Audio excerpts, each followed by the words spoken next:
Hi everyone, it's Felix here from the Heart Centre. Today we're looking at rewiring the human template. Over years of my work, I've really had to dive deep and go into my own fields to understand where I had kind of gone wrong, where my mind is kind of thinking in a way that was not for my highest good, and having to rework and rewire my understandings as to why that was.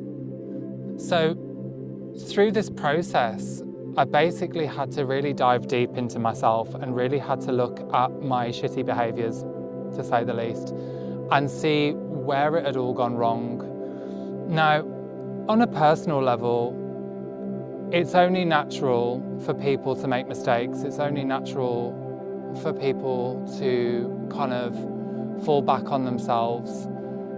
But it's in these processes where actually the real learning sits, where the understanding sit, and these are used as a catalyst to propel us forwards into our evolution and into our cycle. Seeing it from this perspective, we don't actually need to see it as something bad. We can see it as an opportunity for change, an opportunity for growth.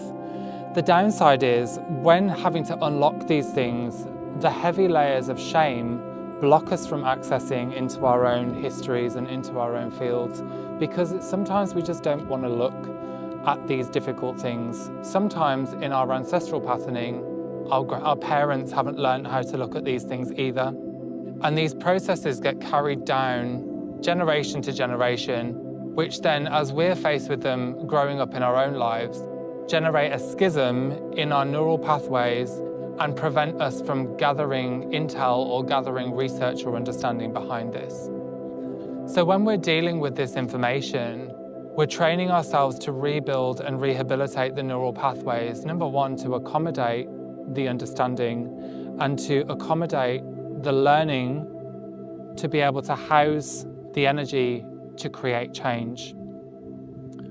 So when we rewire the template, it starts off with changing our mental patterning, our mental focus from where we were, accepting that for what it is, to then change the trajectory to move forwards.